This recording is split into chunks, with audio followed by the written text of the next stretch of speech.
जी, आप कहाँ चले गए थे? आपको आने में बहुत देर लग गई। क्या करूं लाडो, इस तेज बारिश की वजह से मुझे कहीं पर भी अनाज नहीं मिल रहा था। फिर भी मैं दूर जाकर ये थोड़ा अनाज लेकर आया हूँ। इससे बच्चों का थोड़ा पेट भर जाएगा। ये बारिश तो रुकने का नाम ही नहीं ले रही।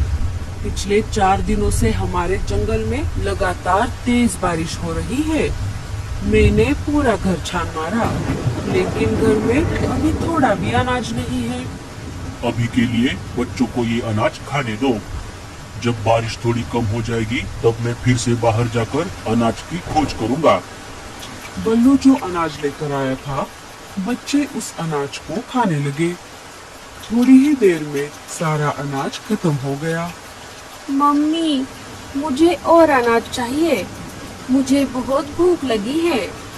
हाँ मम्मी, मुझे भी। बल्लू जी, हम तो और 1-2 दिनों तक बिना अनाज खाए रह सकते हैं, लेकिन हमारे बच्चे नहीं रह सकते।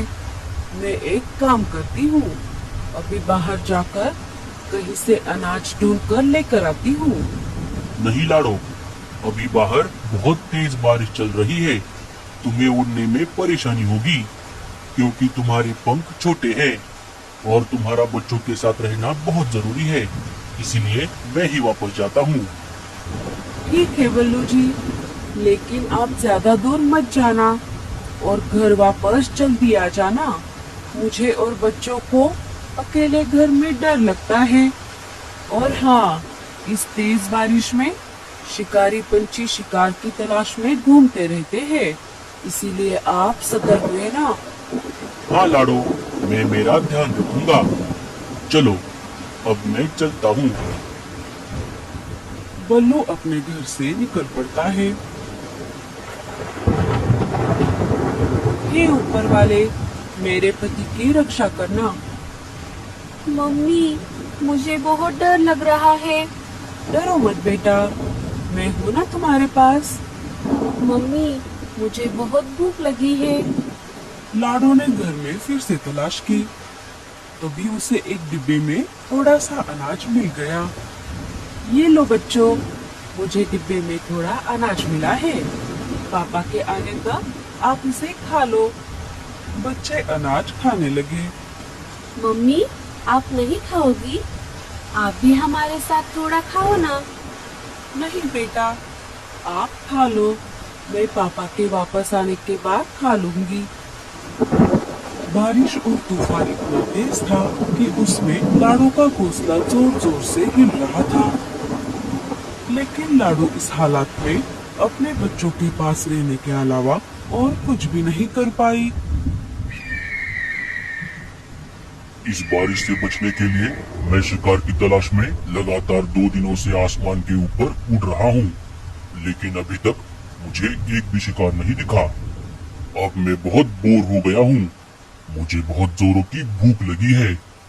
लगता है अब मुझे नीचे जाकर बारिश में भीगना ही पड़ेगा। शायद नीचे मुझे कोई बढ़िया सा शिकार मिल जाए। भजिया गर्मा गरम, भजिया गर्मा गरम, मैं तो खाऊंगी इनको गर्मा गरम। चील आसमान से नीचे आ जाता है और मीनू मौसी के घोंसले के बाजू वाले टहनी पर जाकर बैठ जाता है। चलो, अब मुझे जल्दी से किसी हट्टे कट्टे शिकार की तलाश करनी होगी। अगर मुझे पूरा परिवार मिल गया, जिनमें बच्चे भी शामिल हो, फिर तो मजा ही आ जाएगा। मीनू मौसी खिड़की से शिकारी पंछी को देख लेती है। अरे बाप रे, शिकारी चील, ये भला यहाँ पर क्या कर रहा है? चल मीनू, अब तेरा ऊपर जाने का समय आ गया है। अरे वाह, ये खुशबू कहाँ से आ रही है? अरे बाप रे, बचाओ, मुझे मत मारो। मैं तो एक बूढ़ी चिड़िया हूँ, मुझे मारकर तुम्हें क्या मिलेगा? अरे चुप कर, मैं तुझे नहीं खाऊंगा। मैं तो बस ये खुशबू सुनकर आया था। ये तुम क्या बना रही हो? मैं तो गर्मा गर्म पकोड़े तल रही थी। अरे वाह, पकोड़े तो मुझे बहुत पसंद है। सुन रही बुढ़िया, अगर तू मुझे पकोड़े दे देगी तो मैं तुझे नहीं खाऊंगा। हाँ हाँ, ले लो, तुम ये सारे पकोड़े ले लो, लेकिन मुझे मत मारो। अरे वाह वाह वाह वाह, बुढ़िया तूने पकोड़े तो बहुत अच्छे बनाए हैं। और तुम डरो मत, मैं वैसे भी बूढ़े पंछियों को नहीं खाता, क्योंकि उनमें हड्डियों के अलावा कुछ भी नहीं मिलता। हाँ हाँ, ये बिल्कुल सही कहा तुमने। चिल सारे पकोड़े खा लेता है। चल बुढ़िया, अब मुझे ये बता कि इस जंगल में मुझे हट्टा कट्टा शिकार कहाँ मिलेगा। एक पूरा परिवार भी चलेगा, जिनमें बच्चे भी शामिल हो। अरे चिल भाई, मुझे भला शिकार के बारे में क्या पता होगा, मैं तो ज्यादातर घर में ही रहती हूँ। अगर तूने नहीं बताया तो मैं तुझे अभी खा जाऊंगा।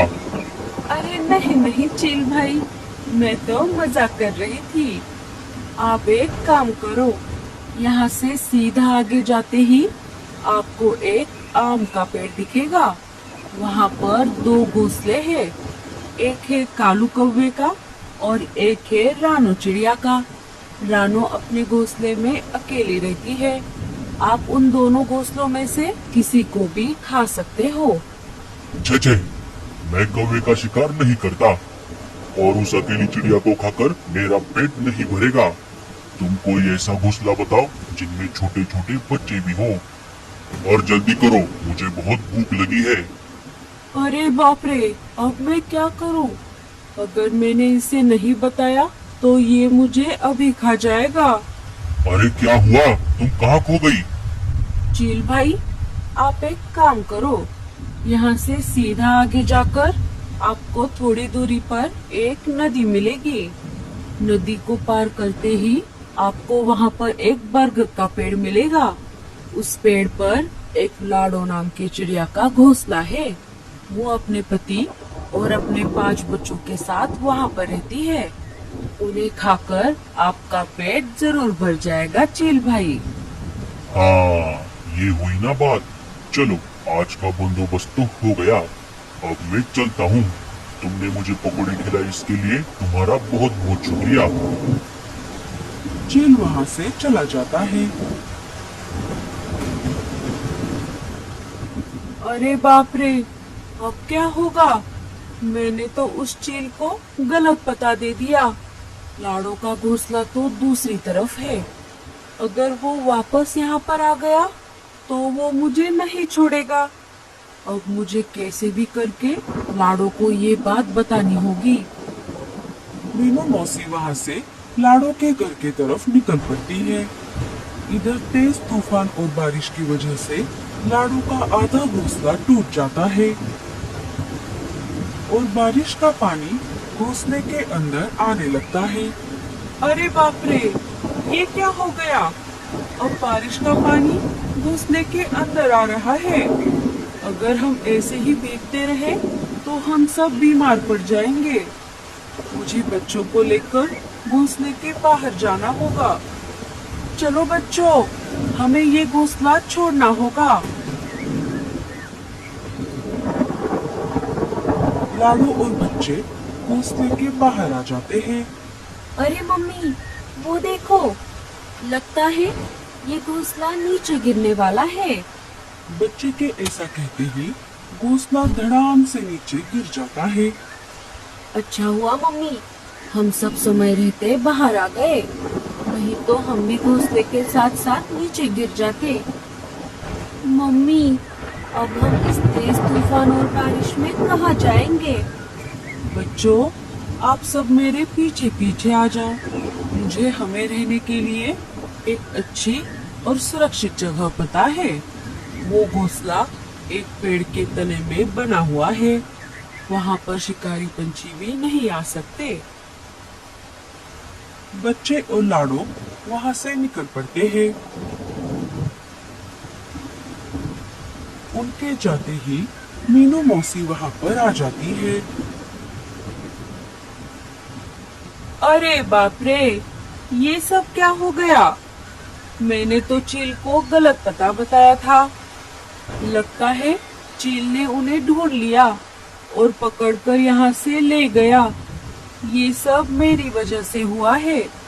लाडो, बच्चों, बल्लू, मुझे माफ कर दो। अब मेरा भी यहाँ पर रहना ठीक नहीं है।